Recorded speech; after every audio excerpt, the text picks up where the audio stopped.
ఎఫెసీ పత్రిక 1వ అధ్యాయం 22, 23 వచనాలు.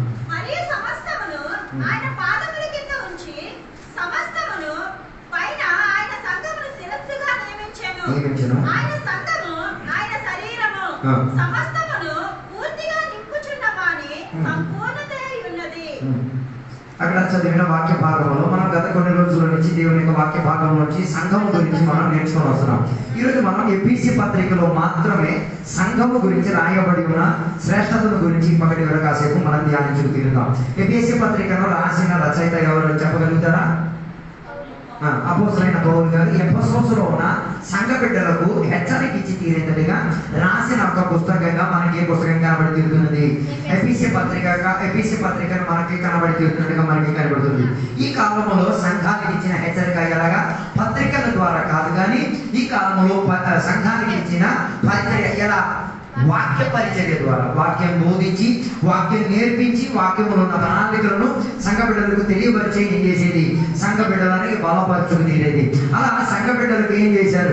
ఆత్మీక జీవితంలో ఎదుగుదల పొందుకు తీరడానికి పౌలు గారు ఎవరికి? ఎఫెసోసులో ఉన్న సంఘ బిడ్డలకి ఏం చేశారు? ఆయనకి వర్తమానాన్ని రాసి తీరారు. దాని అర్థం పాస్టర్ గారికి సంఘ బిడ్డలకి ఏముంది? మంచి అనుబంధం ఉంది. వారు ఆర్థికంగా కాదు, మనిషి పరంగా కూడా వారు ఏం చేశారు? అనుబంధాన్ని తీరారు. ఈ పగటి గల దేవుని బిడ్డలు కూడా మీరు పరిశోధన కలగాలి. మీకు మీ సంఘ కాపానికి అనుబంధం ఉందా? అప్పుడే మనకి అర్థమై తీరేది ఎంత మాత్రం మనం సేవకుడికి లోబడుతున్నాం అన్నదానికి మనం అర్థమై తీరేది. అయితే ఈ సంఘ బిడ్డలకు ఒక ప్రత్యేకత ఉంది. వారు ఏం చేసుకునేవారు?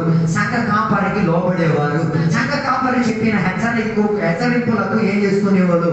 అంగీకరణ చెందిన బిడ్డలుగా వాళ్ళు ఏం చేసుకునేవారు? జీవించుకు తీరగలిగారు. అందుకే దాని 22వ వచనంలో మనం చదివినప్పుడు చూడగలిగిన మాట,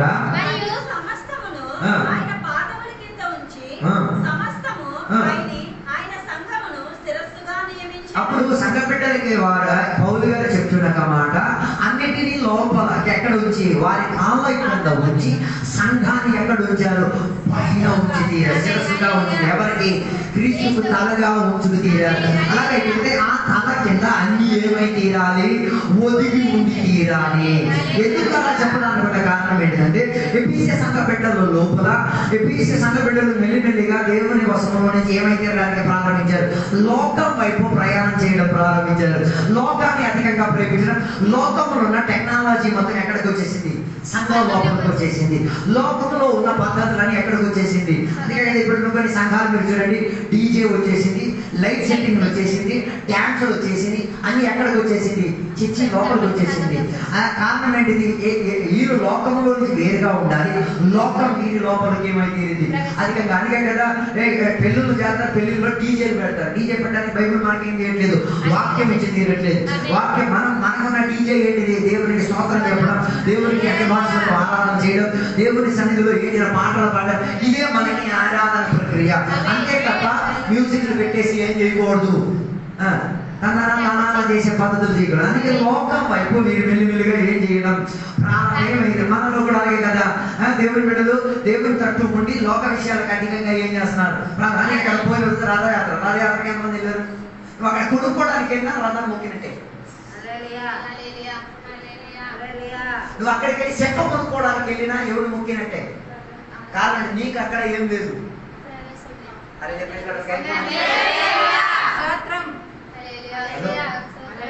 అక్కడ చెక్క కూడు అన్ని దొరుకుతాయి. అక్కడ చాలా ఎందుకో ఖరీదు తక్కువగా దొరుకుతాయి. నీలాంటి విశ్వాసాన్ని అక్కడ తీసుకురావాలని అక్కడ తగ్గిస్తాడు.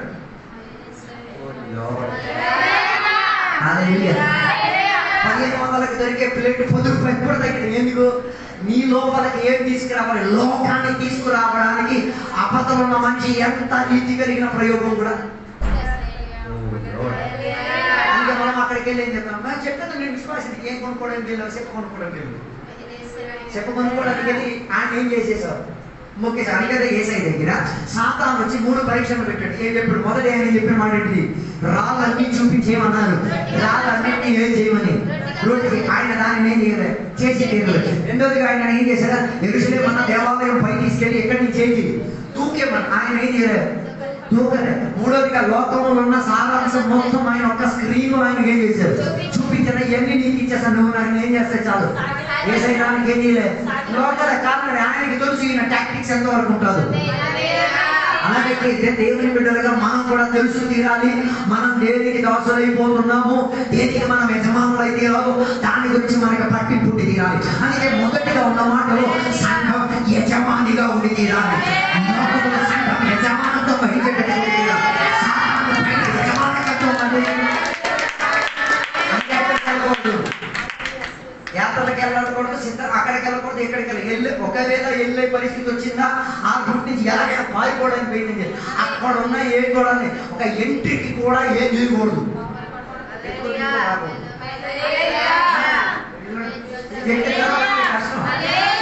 మరి వెళ్తానంటే మరి మీ ఇష్టం నా ఇష్టం, అది నిన్ను మంచి నువ్వు దానికి దాసరైపోతుంది. అందుకే మొదటిగా సంఘానికి ఏమి దేవుడు ఇచ్చిన యజమానికత్వం వహించుకు తీరడానికి. అందుకే కదా నినవే పట్టణస్థులు అధిక పాపం చేయడం వలన యోనాని దేవుడు పంపించడానికి కారణం ఏంటిది? యోనా యజమానత్వం చెందిన దేవునికి ఏమయ్యున్నా అనుసరుడైన, లేకపోతే అదోనాయి అన్న పదానికి అర్థం యజమానుడైన దేవుడు. ఆయన యోనాతో చెప్పిన ఆయన ఎక్కడికి వెళ్ళు, నినవేకి వెళ్ళండి. వీడు ఎక్కడికి బయలుదేరాడు? ఎవరని చెప్పారు? వీడు ఎక్కడికి ఎక్కాడు? తీసుకెళ్ళి ఓడలో ఎక్కేసాడు. శుభ్రంగా ఇక్కడ దేవుడితో నాట దేవుడికి ఎంత దూరం వెళ్తారా? ఏ మోటార్ మధ్య ఒదిగుందా? నీ మోటార్లో నేను బయటికి రప్పించుకు తినడానికి నా చేతిలో వాతావరణం ఉంది, నా చేతిలో చేపలు ఉన్నాయి, నా చేతిలో అన్నీ ఉన్నాయి, నువ్వే పీకుతావు అన్న ఒక ప్రశ్నకి చివరికి అర్థమైంది నేను నా వల్ల ఏమీ కాదు. చివరికి నేను ఏం చేశారు? సముద్రంలో పడేశారు. ఎవరు వచ్చి మింగేశారు? తిమింగలం వచ్చి మింగేసింది. చేప వచ్చి మింగేసిందని చెప్పకండి. చేప అయితే ఇంకా పిల్ల వెతుతూ ఉన్నది. అంటే విపరీతంగా అది ఏం చేసింది? మింగేసి దేవునికి స్తోత్రం. ఆ చేపకి ఏం బాగా పని చేయట్లేదు, అదే శక్తి బాగా పని. లేకపోతే చేప కడుపులో ఒక వస్తువు వెళ్తే టమటమ అయిపోద్ది. కానీ అవ్వలే, దేవుని కృప. అక్కడ ఉండి ఈయన ఏం చేశాడు? దేవుని దగ్గర ప్రార్థన చేయడం మొదలెట్టాడు. అలాగే ఇక ప్రార్థనకు దేవుడు జవాబిచ్చి ఈ చేపకి మరి ఏమొచ్చిందో తెలియక వాంతి చేయడానికి బుద్ధి పుట్టింది. ఇదేం చేసింది? వాంతి చేసి తీరింది. అలా నినవే పట్టణానికి వెళ్ళి ఆ ప్రజలకు ఏం చేశారు? ఆయన సువార్త అందించడం వల్ల ప్రజలు అందరూ కూడా ఏమైనా ఏం కట్టుకున్నారు? గోధి పట్ట అక్కడ వేసుకొని పశ్చాత్తాపడి ఏం చేయడానికి ప్రారంభించారు. ఆ స్టేజీకి విశ్వాసి కూడా వెళ్ళలేకపోతే ఆరికి మనకి తేడా బాగా ఉంది. వాళ్ళు దేవుడికి నాకు విండిన వెంటనే వాళ్ళు ఏం చేశారు? పశువులకి కూడా ఏం చేయలేదు, కోళ్ళు కూడా మేత పెట్టలే, జంతువులు కూడా ఏ రీతికి వారు ఏం చేశారు? కన్నీటితో ప్రాణంతో ఉన్న జంతువులు కూడా సంపాదన కూడా ఏం చేసి తీరింది దేవుని యొక్క సన్నిధిలో. అందుకే అది యజమానిత్వం అని చెప్పి తీరేది. యజమాని కాలేదనుకో, వేరొకటి ఏదో మనల్ని యజమాని పనిచేసి ఏం చేస్తుంది? ఫుల్గా వాడేస్తుంది. అందుకే ఎపిసి సంఘ బిడ్డలకి మొదటిగా చెప్పిన మాట, మీరు సంఘమే, మీరు కూడుతున్న జనకమే, కానీ మీరేం చేయాలి? అన్నిటినీ అధికారపరిచేటట్టు కూడా తీరాలి. అందుకే సంఘానికి దేవుడు అధికారం ఇచ్చారు. ఎక్కడెక్కడ ఉన్న అధికారం? పరలోకంలో ఉన్న అధికారం ఇచ్చారు, భూమిలో ఉన్న అధికారం ఇచ్చారు. ఎందుకు ఈ రెండు అధికారం ఇచ్చారు? అన్నిటినీ ఏం చేయాలి? లోపట్టుకోవాలి. అందుకే కదా సాతాను మీద సాతాను ఎవరైనా పట్టి పీడితే మనం దాన్ని ఏం చేసేది? లోపరిచేది. ఏ సాతాను కట్టు ఏంటి నీ పేరు? సాతాను పేరు చెప్పడు. ఆ పేరును అలాగే అడిగిన తర్వాత ఆ పేరును పెట్టి మనం ఏం చేసే? అధికారంలో గద్దించేది. అందుకే సాతాను కోసం ప్రార్థన. సాతాను చెప్పడానికి కారణం ఏంటి? ఓ సాతాను అని చెప్పి ఎవరి ఎలా చెప్పాలి? గద్దింపు. ఆ గద్దింపులో ప్లేముడి తీరాలి, దానికి ఒనుకొచ్చి తీరాలి. అందుకే కొందరు సేవకుల ఆరాధన గద్దించే తేలికి ఆ శాతాన్ని యొక్క ప్రభావాన్ని వారు ఏం చేసుకునేది అర్థం చేసుకోండి. కొందరు ఉన్నారు, చిలుక కూర్చో చిలుక, ఏంటి చిలుక, నీళ్ళు కావాలమ్మా పెట్టండి. ఒకరోజు దెయ్యం పట్టడానికి వెళ్ళాం. మన సంఘంలో నుంచి కొందరు, వేరే సంఘం నుంచి కొందరు తీసుకెళ్ళాం. ఆ యొక్క ఆడపిల్లకి దెయ్యం పట్టింది. ఆమెకి రక్షణ గిక్షలన్నీ ఉన్నాయి. ప్రార్థన చేసిన దేవుడు అంతా రక్ష తీయండి, ఇప్పుడు సాతాను బయటకు వచ్చేస్తున్నారు. రక్ష తీయడానికి ఆయన చెప్తే ఆయన ఏం చేశారు? కట్టిపేట తీసుకొచ్చాడు. రెండు పక్కల తోడు ఉన్న కట్టిపేట తెచ్చి ఈ చెయ్యి లోపల పెట్టేసి ఏం చేశాడు? ఆ తోడుని కోసేసాడు. కోసేసిన వెంటనే రక్తం వచ్చింది. రక్తం వచ్చిన వెంటనే దీని లోపల నుంచి లోనావతారం బయటకు వచ్చింది. నాలుగు ఎంత బయట తీసింది. పట్టుకున్న విశ్వాసం అందరూ చేశారు. చివరికి నేను 5 మాత్రమే ఏం చేస్తున్నాను? పట్టుకున్నాను. వదిలేశారు. వదిలిన కదా మెల్లిగా ఎలా జంప్ అయిపోయారో కనబడతాయి. తర్వాత వీళ్ళు ఎక్కడ కనబడుతున్నారు? బయటకు కూర్చొని ఏంది బయట అయ్యా ఏడయ్యా నాలుగు ఎంత బయటకు తీసింది. నాలుగు బయటకు తీసేసి కాళ్ళతో పట్టకు ఒక్క తోపంతే ఆ పట్టుకున్న కట్టితో ఆయన ఊరుకురికాడు. ఒక దూరం ఊరుకురు ఆడ దగ్గరికి రావడం. చివరికి ఆయన ఏం చేసాము ఆమె వశీకరించి లోపల పడ్డాము, కింద పడేసాం. పడేసిన వెంటనే అది నీళ్ళు అడిగిన ఒక పాస్టర్ గారి అమ్మ తోపమ్మా నేను పాస్టర్ గారు మీ దాన్ని లోపలికి వెళ్ళడానికి వచ్చారు, అది మీ లోపల కావాలని మీరు అంటున్నారు. సాతాను నీళ్ళు అడిగితే మీరు ఇవ్వాలా? సాతాను మాటలు మనం వినడం మన మాట పదవి పరిగెదండి. విశ్వాసం చెప్పాను అయిపోయారు మన చెట్టిలో మన అమ్మగారు నా కదా నా కళ్ళలోకి వచ్చాను. నేను సాతాను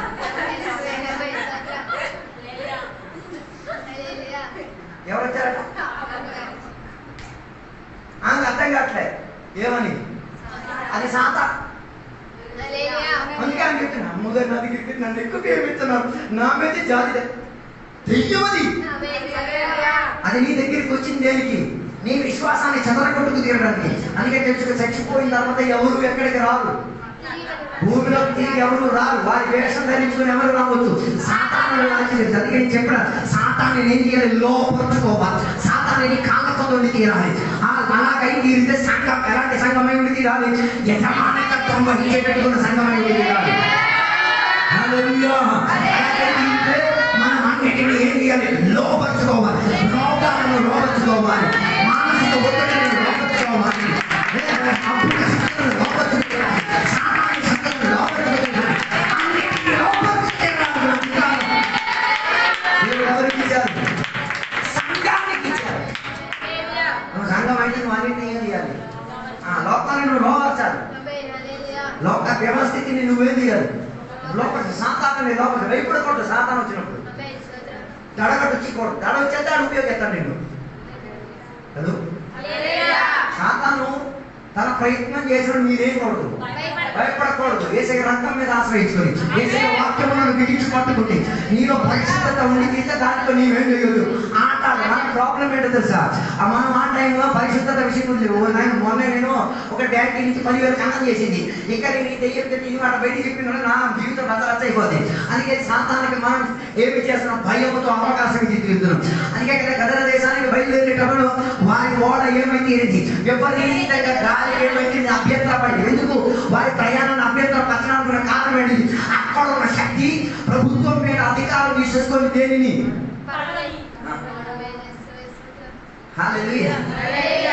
దేనికి అధికారం ఉంది? సాతానికి అధికారం ఉంది. దేని మీద అధికారం చేయడానికి? వాతావరణం మీద అధికారం చేయడానికి. దేనికి దేవుడు నిర్మలపరిచేత దాన్ని సాతాన్ని ఏం చేయొచ్చు? కథపచ్చు. అప్పుడు కూర్చున్న ఏమైతే భయపడి తీరారు. భయపడి తీరినప్పుడు ఏసగిరించి వాటిని ఏం చేశారు? గద్దించారు. గద్దించిన దేనిని గద్దించారు? దీని వెనకాలలో ఉన్న అదృశ్య శక్తిని దేవుడు గద్దించారు. అందుకే అక్కడ గద్దింపు అది లోబడిపోయింది. రెండోదిగా ఏసై అక్కడ గర్వదేశంలోకి వచ్చి కాళ్ళు పెట్టగా అక్కడ ఉన్న దెయ్యం పట్టినోడు ఏం చేశాడు? లెగికి తీరాడు. అందుకే అక్కడ ఉన్న దెయ్యపు శక్తి మీద దేవుడు ఏం చేశాడు? అధికారం స్థాపించుకు తీరాడు. అలాగే కాలంలో సంఘ పెట్టారు ఏం చేయాలి?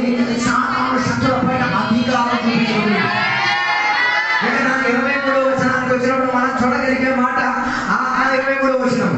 ఆ సంఘము ఆయన శరీరము సమస్తమును పూర్తిగా నింపుచున్న వారి దాని అర్థం ఆ సంఘం కంప్లీట్ సంఘంగా మారాలి. లేకపోతే ఇంకొక భాషలో చెప్తే ఎప్పుడు కంప్లీట్ మ్యాన్ అయ్యేది? మన లాజర్ ఎప్పుడు కంప్లీట్ మ్యాన్ అయ్యేది? పూర్ణ మనిషి ఎప్పుడు? ఇప్పుడు పూర్ణ మనిషాడు ఇప్పుడు లాజర్ పూర్ణ మనిషి కాదు, సగ మనిషే. కారణం ఏంటిది? పిల్లవాడు అది ఎప్పుడు పూర్ణ మనిషి గడి. వీడి కంప్లీట్ బాడీ ఏం చేయాలి? ఎదిగి మీసాలు అన్నీ వచ్చేస్తే వీడేమని పిలుస్తాం? Complete man. అంటే దాని అర్థం వీడు ఎదిగి ఒక మెచ్యూరిటీ లెవెల్ వరకు ఏం చేయాలి? ఎదిగి రావాలి. దాని అర్థం సంఘం అధికార పరిస్థితి మాత్రం సరిపోదు, సంఘం గ్రో అయి కంప్లీట్ అవ్వాలి. సంఘానికి ఏమి రావాలి? మెచ్యూరిటీ రావాలి. మన మెచ్యూరిటీ ఫంక్షన్ గురించి నేను చెప్పట్లేదు, కొందరికి ఏం లేదు, పరిపక్వత లేదు. అందుకే అయ్యగారు నన్ను పొడిచాడు, అయ్యగారు నన్ను కలిచాడు, అయ్యగారు నాకు రాలేదు. ఎందుకు అడుగుతున్నావు? నువ్వే ఇదే నచ్చరే ఆడేలాగా అయ్యేది. అమ్మ దగ్గర అమ్మ అప్పిడిని కొడిచింది, అప్పి నా పెళ్లికి తీసింది. మంచి పిల్లవాడు లక్షణం. నువ్వు ఏం కాలేదు.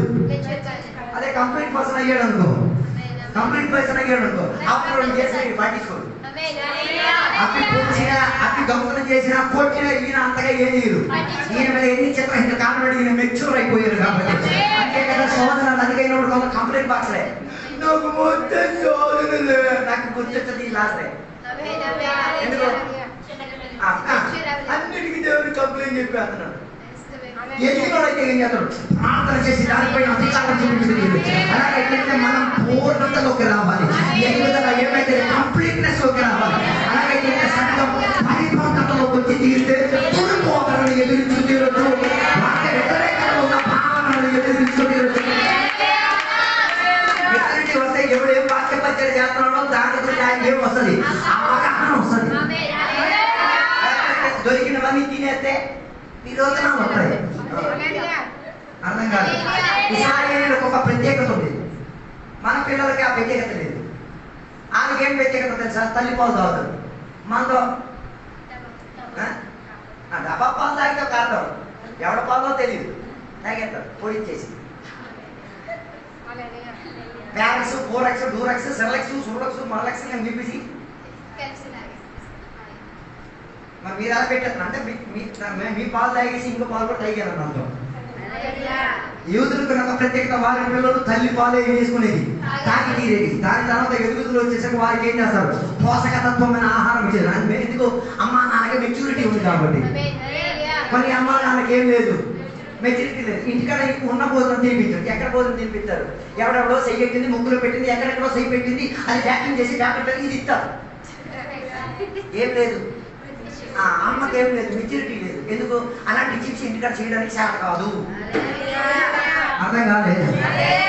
తర్వాత రోజు వాంతులు విరోచనాలు, మళ్ళీ అయ్యగారు వాంతులు విరసనాలు. మరి అయ్యగారి చరిత్ర అనేది అడిగారు అనుకో, నీ మెచ్యూరిటీ లేని తత్వం అర్థమైపోయింది.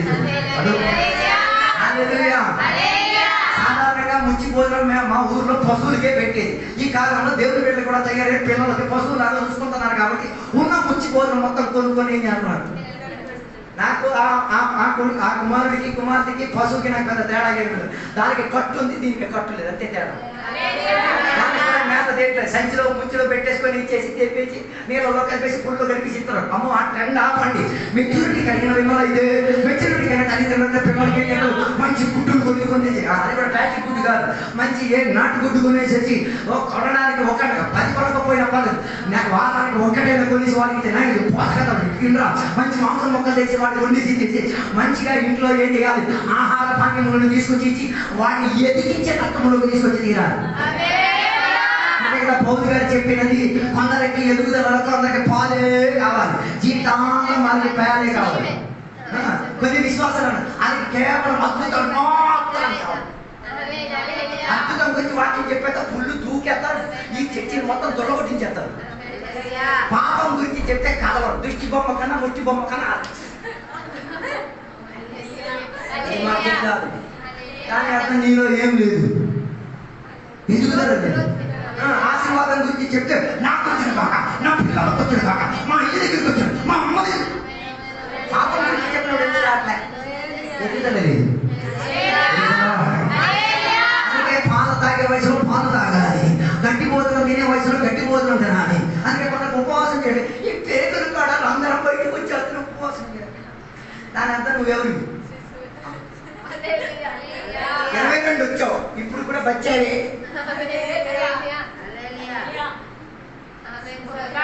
అదే 22వ వయసులో డాక్టర్ చెప్పాలి, 3 రోజులు భోజనం చేయవా చచ్చిపోతారు అనమాట. ఎంతరా బిర్యానీ కాదు ఏం తెచ్చుతున్నాడు, ఏం కూడా మేము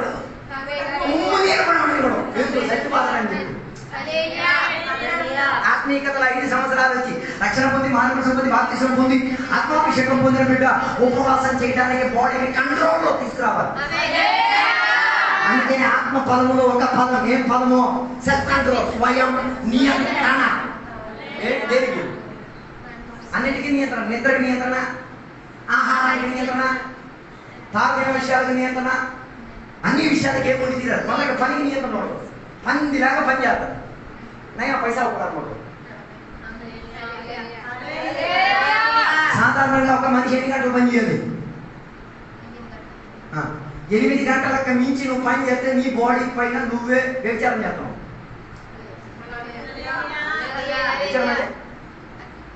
వేషవృత్తి చేసిన పని ఉంది కదా, నీ బాడీకి నువ్వే వేషవృత్తిగా నువ్వేం చేస్తున్నావు. 8కి మించి నువ్వేం చేయకూడదు.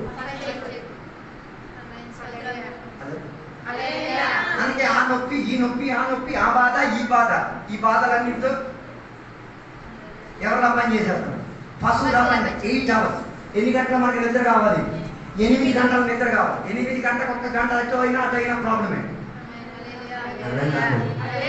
ఆ 8 గంటల నిద్ర ఒకే స్ట్రెచ్ లో తీయకుండా 2 స్ట్రిప్ గా కూడా మార్చొచ్చు. అదొక ప్రాబ్లం లేదు. ఇక్కడ 3 గంటలు, తర్వాత అదే 5 గంటలు, లేకపోతే ఇక్కడ 2 గంటలు, అక్కడ 6 గంటలు, లేకపోతే ఇక్కడ గంట, అక్కడ 7, ఇలాగేం చేయొచ్చు. సబ్స్టిట్యూట్ చేసుకోవడానికి ప్రాబ్లం ఏంట్లేదు. 5వ చెప్పిన 8 గంటలు అంటే 8 పడుకుని మళ్ళీ 8 గంటలు అలాగే అలా మన వాళ్ళు అవ్వదు. కొందరికి నిద్ర కావడానికి ఏం కావాలి? గోకుడు వస్తు కావాలి. ఇది గోకితే తప్ప ఏం రాదు. ఇలా గోకి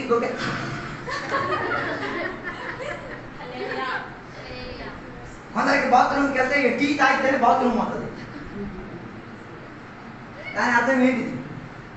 కంట్రోల్ లేదు. హలో, భోజనం తినినా ఎన్ని గంటలకి ఏమో బాత్రూమ్ వస్తుంది?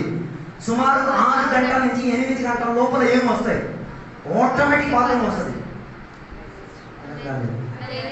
అలాగే 3 పూట్ల గట్టిగా తింటే ఎన్నిసార్లు బాత్రూమ్కి వెళ్ళారు? సుమారు 2 సార్లు. కొందరు ఎప్పుడు వెళ్తారు? భోజనం తిని వెంట సెప్పెట్టుకుని పరిగెట్టారు. నాకు అర్థం లేదు. ఇది తినడానిక డౌన్లోడింగ్ దేనికి వెళ్తాను నాకు అర్థం కాదు. కొందరు తినడానికి వెళ్ళే ముందు వెళ్ళిపోతారు. ఎందుకు? అర్థం కాలేదు అనుకుంటా. ప్రాబ్లం ఏంటిది? పరిపక్వత లేదు, ఏం లేదు, కంట్రోల్ లేదు.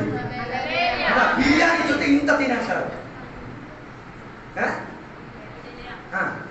కాకరకాయ కూర వస్తే దాని అర్థం దేనికి కంట్రోల్ లేదు. బిర్యానీ పట్ల మీకేం లేదు, కంట్రోల్ లేదు. బిర్యానీ ఎలా తింటున్నాం? ఏమి కూడా తినాలా? కాకరకాయ కూడా తినాలా, దోసకాయ కూడా తినాలా, ఇంకేంటి బూడిద గుమ్మడికాయ కూడా తినాలా, ఇంకేంటి పచ్చి కూరకాయ తినాలి, అన్ని తినాలా. అన్ని ఎలా నీకు నచ్చిన వస్తువు తినాలా. అలాగైతే నీ శరీరం ఏమొస్తుంది? మెచ్యూరిటీలో కొంత రాగలిగి విశ్వాసం. ఇది నచ్చదు, ఇది నచ్చదు, ఏది నచ్చేదో. నేను వంకాయ తింటే ఇక్కడ కాయ వచ్చాను. మీకు ఒక విషయం తెలుసా? వైద్య శాస్త్రం దేవుడు దేంట్లో ఉంచారు మీకు తెలుసా? వైద్య శాస్త్రం, వైద్యంలో ఉన్న చికిత్స దేవుడు ఎందులో ఉంచాడు? ఆహార పానీయంలో ఉంచాడు. చేపలో ఒమేగా 3 ఫ్యాటీ యాసిడ్ ఉంది. చికెన్ లో మనకేముంది? ప్రోటీన్ ఉంది. పెసల్లో మనకేముంది? కావాల్సిన అన్ని కార్బోహైడ్రేట్స్ మనకు ఉన్నాయి. ఇవన్నీ దేవుడు మెడిసిన్ గా దేంట్లో పెట్టారు? మన విశ్వాసాలు అలాగా కాదు. ఇది మానేసి డాక్టర్ ఇచ్చిన ఇంత లిస్ట్ పెట్టారు. తినక ముందు ఒకటి, తిని తర్వాత ఒకటి, పడుకునే ముందు ఒకటి, పడుకున్న తర్వాత ఒకటి, మంచి నిద్రలో ఒకటి, లేకపోతే ఇంకో. ఇండైరెక్ట్ మీ శరీరానికి మీరేం చేస్తున్నారు? వ్యభిచారం చేస్తున్నారు. నువ్వు శరీరానికి ఏం చేస్తున్నావు? అత్యాచారం చేస్తున్నావు. హలో, దేవుడు మొత్తం మెడిసినల్ బెనిఫిట్ దేంట్లో ఇచ్చారు? ఆహారంలో ఇచ్చారు. దానిని క్రమముగా ఏం చేయాలి? మన శరీర ఎదుగుదలకు వాడి తీరాలి. అందుకే దేవుడు ఆశించేది సంఘం కూడా ఏమై తీరాలి? పరిపక్వతలో వచ్చి తీరాలి. ఉపవాసం చేయాల్సిన జరిగిలో ఉపవాసం చేయాలి. కలిసి భోజనం చేయాల్సిన జరిగిలో కలిసి భోజనం చేయాలి. కలిసి పరిచయం చేసిన జరిగిలో కలిసి పరిచయం చేయాలి. కలిసి కట్టాల్సిన జరిగిలో కలిసి కట్టాలి. శరీరం ఒకే రీతిగా ఎదుగుకుంటూ రావాలి.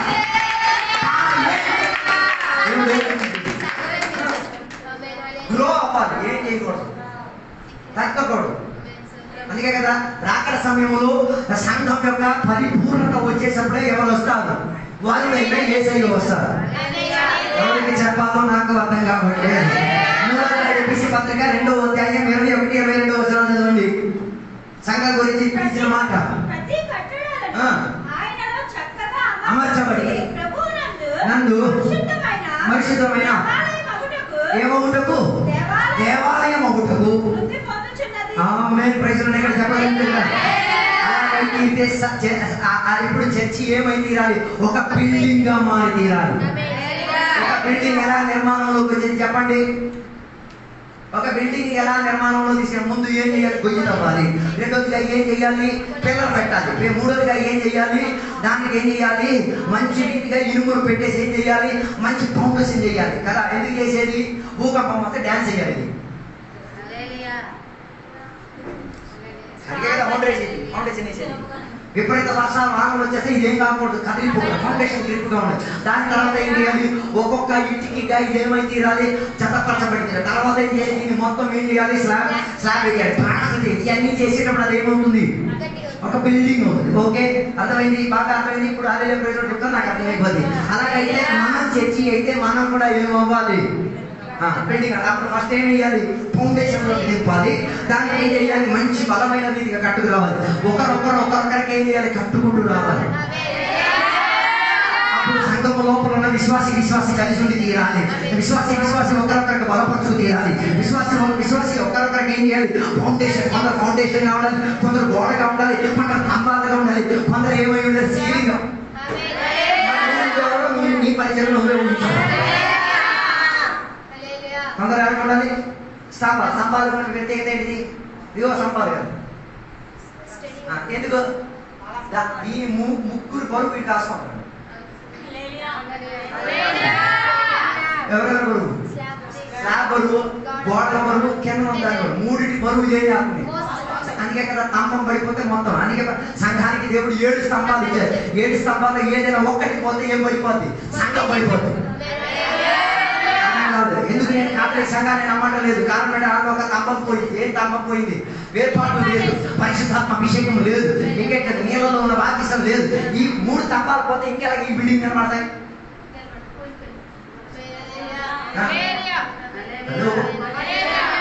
యాత్రలు మాత్రం ఉన్నాయి, బలారాధనలు ఉన్నాయి, కూడికలు ఉన్నాయి, ఏం లేదు. బేసిక్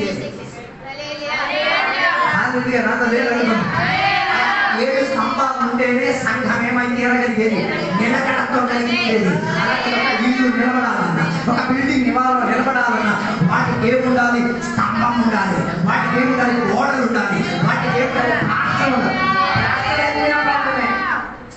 ప్లాస్టర్ లేకపోయినా ప్రాబ్లం ఏమవుతుంది? నీ లోపలికి వచ్చేది, నీ లోపలికి షాక్ పడుతుంది. నీళ్ళు లోపలికి వస్తే ఏమవుతుంది? ఎక్కడికి పట్టే ఉండగా చెట్టగా కొడుతుంది. అప్పుడు నువ్వు చెప్తూ 5-10 సెట్టింగ్ చేశారా, గోడ కూడా ఏదో చేశారు, షాప్ పట్టడం కాదు నాయన, ఏం చేయలే? ప్లాస్టరింగ్ చేయలే. అలాగైతే సంఘం ఎదుగుదలలో ఏముండి తీరాలి? బిల్డింగ్ గా మారి తీరాలి. 2 రీతిగా సంఘం కట్టబడి, ఒకటి భూమి నుంచి కట్టబడి వస్తున్నది, రెండోది పరలోకం నుంచి దేవుడు కట్టుకొని వస్తాడు. ఒక్క రోజు ఏమవుతాయి?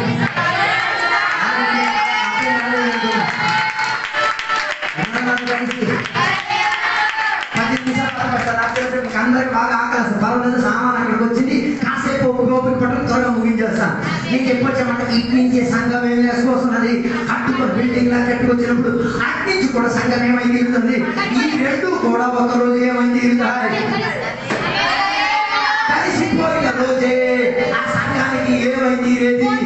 ఆ సంఘానికి ఏమైతే మన సంఘం ఎప్పుడు పోయిన నెల 8వ తారీఖున, 28వ తారీఖున, 29వ తారీఖున, ఏ రోజు 30వ తారీఖున ఏం చేశారు? సంఘానికి ఇనాగ్రేషన్ పెట్టారు. చెప్పలేదు, పెట్టలేదా? ఆ రోజు ఏమొచ్చింది? అయితే మా భోజనం పెట్టారు, ఫుల్గా తిన్నారు కదా. తినలేదా? తిన్నోళ్ళకి దేవుని సంవత్సరం, తినలేని దేవుని సంవత్సరం, ఇంటి తీసుకెళ్ళి దేవుని సంవత్సరం. నేను చెప్పలేదు, ఇనాగ్రేషన్ రోజు ఏం పెట్టారు? మంచి ఫుడ్ పెట్టారు. అలాగే ఇది ఈ 2 సంఘాలు కలిసి ఒక రోజు మనకు ఒక ఇనాగ్రేషన్ పార్టీ ఉంది. ఆ పార్టీలో సభ్యులు అందరూ ఉన్నారు, భక్తులు ఉన్నారు, అందరూ కలిసి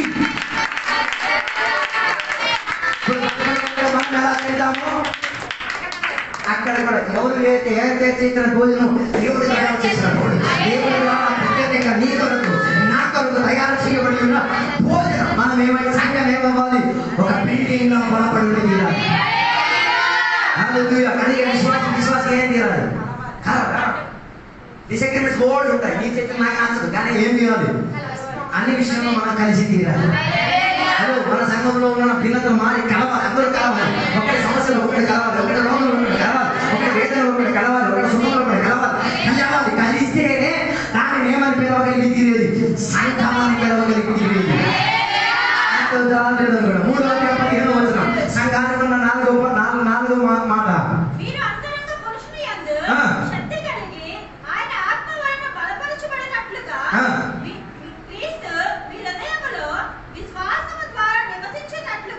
తన మహిమ ఐశ్వర్యము చొప్పున మీకు దయచేసిన ఎడల దయచేయవలెననియు మీరు దేవుని సంపూర్ణత యందు పూర్ణులగునట్లు ప్రేమ యందు వేరుపారి స్థిరపడి సమస్త పరిశుద్ధులతో కూడా దాని వెడల్పు పొడుగు లోతు ఎత్తు ఎంతో గ్రహించుకొనుటకును జ్ఞానమును మించిన క్రీస్తు ప్రేమను తెలుసుకొనుటకు తగిన శక్తి గలవారు కావాలి. అక్కడ ఫ్యామిలీ అన్న పదం, కుటుంబం అన్న పదం ఉందా? 13వ వచనం కానీ 14వ వచనంలో కానీ ఈ హేతువు చేత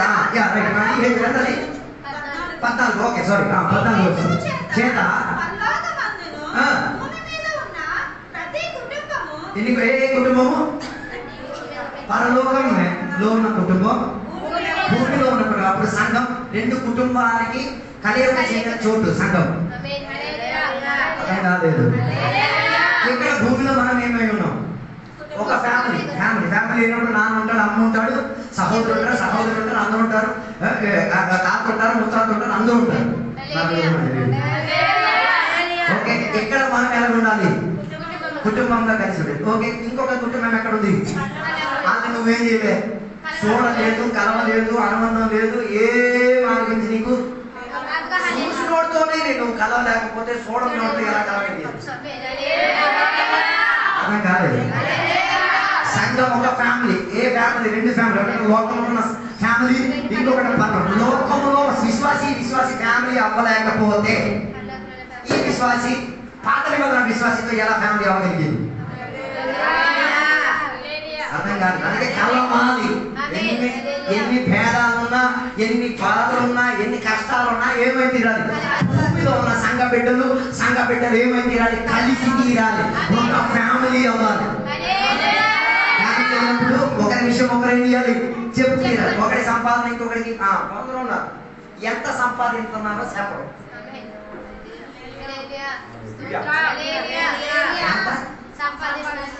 చెప్పగలిగితేనే కదా నువ్వు ఫ్యామిలీ కదా. మీ ఇంట్లో మీ కొడుకు ఎంత సంపాదించారో మీకు చెప్పట్లేదా? చెప్పలేదంటే ఇదేదో రాంగ్ వ్యాపారం చేస్తున్నాడు. అర్థం కాదు. ఎంత సంపాదిస్తున్నారు? అందుకే ప్రతి ఇంట్లో బడ్జెట్ చూసేది. ఉన్న మీ ఇంట్లో బడ్జెట్ చూసేది లేదు. అందుకే అప్పులు తీరట్లేదు. కరెంట్ బిల్లుకి 700లకు మించి ఏం చేయకూడదు, రాకూడదు. నూనె 5 లీటర్లకి మించి ఏం చేయకూడదు. వస్తే అడగాలి, ఎందుకు అయింది? ఇది అడగలేదు, ఇలాగా పారుతూనే ఉంటుంది. ఏం లేదు, ఏం తీయదు, అప్పు తీయదు. కారణం ఏంటి? బడ్జెటింగ్ లేదు. ఎంత రాబడి వస్తుంది, ఎంత ఖర్చు అవుతుంది, ఎంత మిగులుతుంది, తేడా లేదు. కాలేదు. ఏసై చెప్పినది ఏదైనా నిర్మించాలంటే ముందు కూర్చొని ఏం చేయాలి? బడ్జెటింగ్ చేయాలి. ఎంత వీటికి కాస్ట్, ఎంత దీనికి కాస్ట్, ఎంత దీనికి కాస్ట్, అలా బడ్జెటింగ్ చేస్తే చివరికి ఏం రాదు, అప్పుడు బాగా రాదు. మా ఊర్లో ఒకటి గొయ్యి తగ్గాడు. మా ఇంటి దగ్గర, మా నాన్న ఇంటి దగ్గర గొయ్యి తగ్గాడు. ఎక్కడ ఆర్మీలో పని చేసేసి బోల్డ్ డబ్బులు సంపాదించేసాడు. గొయ్యి తగ్గాడు. వీడు తగ్గాడు. వీడి ప్లానింగ్ చాలా గొప్పది. ఎంత పెద్ద తగ్గాడు? చాలా పెద్ద తగ్గాడు. దేనికోసం? ఇదేమవుతుంది? నాకు పెద్దది తప్పుతే ఎక్కువ నీరు వస్తుంది, నీ వ్యాపారం జీవితం తప్పుకుంటూ కిందకి వెళ్ళేసరికి నీరు లేదు. తర్వాత ప్రాజెక్ట్ ఆపేశాడు. చివరికి ఆత్మహత్య చేసి చచ్చిపోయాడు. ఏమి డబ్బులు అయిపోయినాయి, అప్పులు తీసేసుకున్నాడు, ఏం లేదు. ఇక్కడ ప్లానింగ్ మొత్తం ఫెయిల్ అయిపోయింది. అదో అందుకే మన ఊర్లో ఉన్నాయో లేదు, బాబు తగ్గేటప్పుడు ఎలా తప్పేది? చిన్నది తప్పదు. మన ఏరియాలో లేదు కానీ కలపూర్ జంక్షన్ తెలిసింది, అక్కడనే బావులు ఉన్నాయి. ఎన్ని అడుగులకి? 40, 30 అడుగులకి, 20 అడుగులకి ఏముంది నీరు. అతని తవ్వేటప్పుడు చిన్నది తవ్వుతుంది. తర్వాత దాన్ని ఏం చేస్తారు? పెద్దగా చేసి నరికి పెట్టేసుకొని దానికి రింగ్ వేసుకొని ఏం చేస్తారు? నేను చెప్పిన ఉద్దేశం, మనం ఫ్యామిలీ అయి తీరాలి. ఎక్కడున్న వరకు మనం ఫ్యామిలీ కాకపోతే అక్కడున్న వరకు ఎలాగ మనం ఫ్యామిలీ అయి తీరేది. ఐదోదిగా దాన్ని 5వ అధ్యాయం 23వ వచనం. 5వ అధ్యాయం 23వ వచనం, 23, 24. క్రీస్తు సంఘమునకు శిరస్సై ఉన్నలాగున పురుషుడు భార్యకు శిరస్సై ఉన్నాడు. క్రీస్తే శరీరమునకు రక్షకుడై ఉన్నాడు. సంఘము క్రీస్తునకు లోబడినట్టుగా భార్యలు కూడా ప్రతి విషయములోనూ తమ పురుషులకు లోబడవలెను. ఇది ఎలాంటి యొక్క అనుబంధం? భార్య భర్తలకు కలిగి ఉన్న అనుబంధం. ఎవరెవరికి? భార్య భర్తలకు కలిగి ఉన్న అనుబంధం. అప్పుడు భార్య భర్తలు అయితే ముందు వీరేమవ్వాలి? వరుడు పెళ్లి కుమారుడు అవ్వాలి. అర్థం కాలేదు. అలాగే సంఘానికి మనం ఏమని పిలవచ్చు? పెళ్లి కుమార్తె అని పిలవచ్చు. ఎప్పుడు చెప్పిన ఈ వాక్య భాగంలో పురుషుడు స్త్రీ లేకపోతే భార్య భర్త, ఇది పెళ్లి అయిన తర్వాత, రైట్? పెళ్లి కాకముందు ఎవరిని కూడా ఏమని పిలవరు? భార్య భర్త అంటారు. అప్పుడు మీరు రక్షణ పొందిన చర్యలు ఎవరితో ఒప్పందం ఖాయం చేసుకున్నారు? యేసయ్యతో ఒప్పందం ఖాయం చేసుకున్నారు. అప్పుడు మీరెవరు? పెళ్లి కుమార్తె. మీరు ఎవరి కోసం వెయిట్ చేస్తున్నారు? పెళ్లి కుమార్తె కోసం వెయిట్ చేస్తున్నారు. అందుకే కదా యేసయ్య ఒక మంచి ఉపమానం చెప్పారు కదా, పెళ్లి కుమారుడు వస్తాడని చెప్పేసి 10 మంది కన్యకలు ఏం చేశారు? వెయిట్ చేశారు. కానీ ఏమై తీరింది? 5గురు బుద్ధి ఉంది కాబట్టి 5గురు మాత్రమే ఏమై తీరాడు? వరుని కలవగలిగి తీరారు. అలాగే తీరితే సంఘం ఎదిగి ఎదిగి ఎదిగి ఎవరిని కలవాలి? వరుడైన యేసయ్యని కలవాలి, లేకపోతే పాపైన యేసయ్యని కలవాలి, లేకపోతే నేను పెళ్లి చేసిన పెళ్లి నాయకుడిగా ఆయన నీకేం చేయాలి? కాపాడి తీరాలి. అందుకే బుద్ధి కలిగిన వారుగా ఇప్పుడే వాక్యముతో నిలుబాటు కలిగి అభిషేకముతో నిలుబాటు కలిగి వాక్యములు వచ్చి తీరండి. సంఘముల సభ్యులై ఉండి ఒక రోజు ఎవరు వస్తారు? వరుడు వస్తాడు. హల్లెలూయా. చివరికి 6వ అధ్యాయం 11వ వచనం. మీరు అపవాది తంత్రములను ఎదిరించకు శక్తిమంతులగునట్లు దేవుడిచ్చే సర్వాంగ కవచమును ధరించుకొనుడి. తర్వాత మనము పోరాడినది శరీరాలతో కాదు. అప్పుడు మనకేముంది?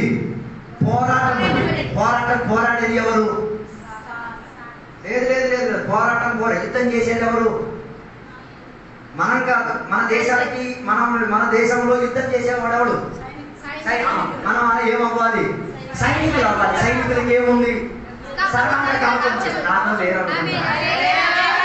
అర్థం కాలేదు. అప్పుడు సంఘ బిడ్డలు ఏం చేసేవారు? సైనికులుగా ఉండి తీరాలి. సంఘ బిడ్డలు ఏమై తీరాలి? సైనికులు పని ఏంటిది? తుపాకీ పట్టేసుకొని, హెల్మెట్ పట్టేసుకొని, చలైనా వానైనా వర్షమైనా 6 పనులు ఏం చేస్తారు? కరెక్ట్ గా చేస్తారు. ఎప్పుడు వాళ్ళు నీరు నిద్రపోరు. వాళ్ళకి టైమింగ్ ఉంది. ఆ టైమింగ్ లోనే వాళ్ళు నిద్రపోయేది, ఆ టైమింగ్ లోనే వాళ్ళు తినేది. వాళ్ళకి ఒక ఏముంది? ఒక పర్ఫెక్ట్ క్రమావళి ఉంది.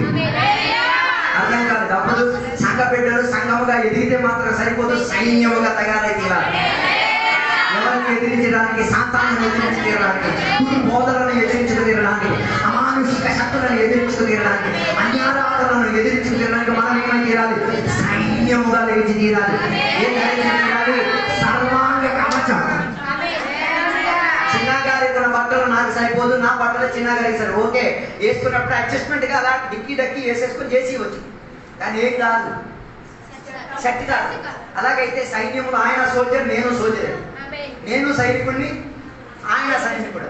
అప్పుడు సైనికుడికి ఉన్న ఈ సర్వాంగ కవచం ఉంటుంది కదా, ఆ బాడీకి ఒదిగేటట్టుగానే ఉంటుంది. అర్థం కాదు. అలాగైతే ఏం రాకూడదు? పొట్ట రాకూడదు. అర్థం కాలేదు.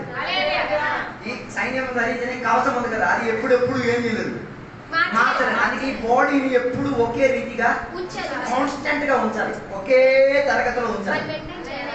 అందరికి చూడండి, టపక్కని పొట్ట జారిపోతుంది. పొట్ట జారిపోయినప్పుడు ఏం చేయాలి? కంట్రోల్ చేయాలి. నొప్పి ఉంది, పలుకుబడి ఉంది.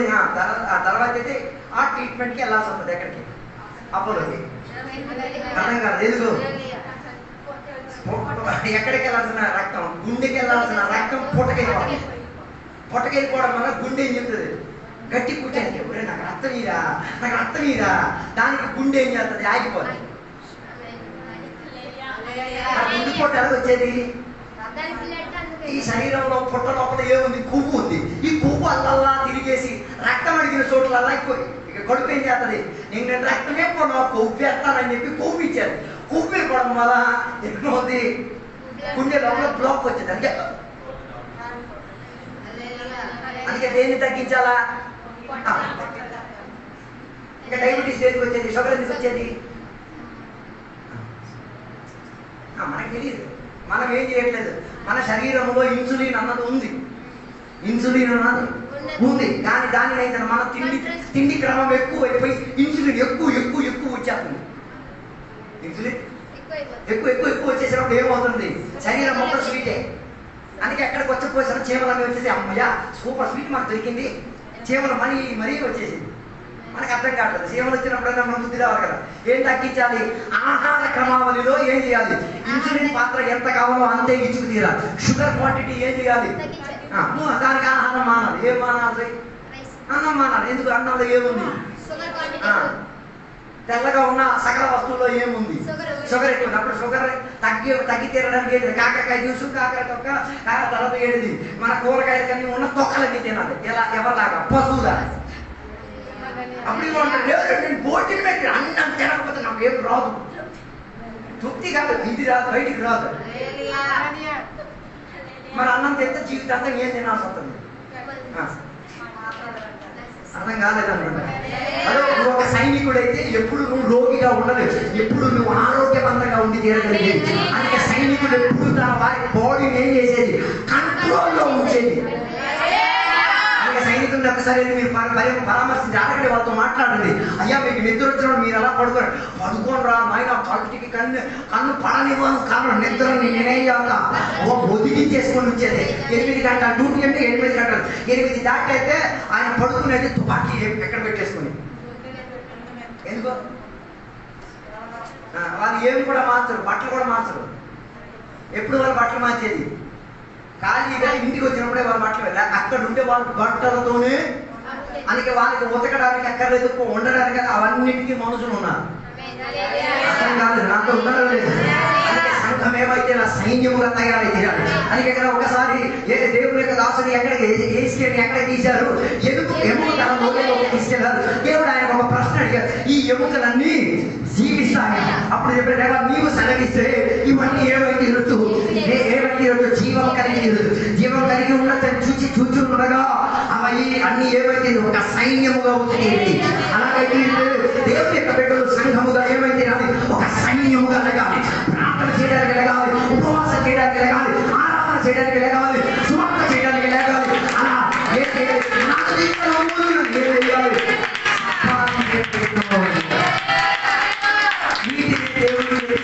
ద్వారా సంఘం అని పిలిచేది.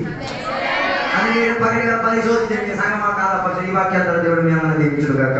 ఈ సమయంలో మనం అందరం లేచి నిలబడతాం, ఒక పాట పాడదాం. ఆ టైంలో కానుకలు వేసుకుందాం.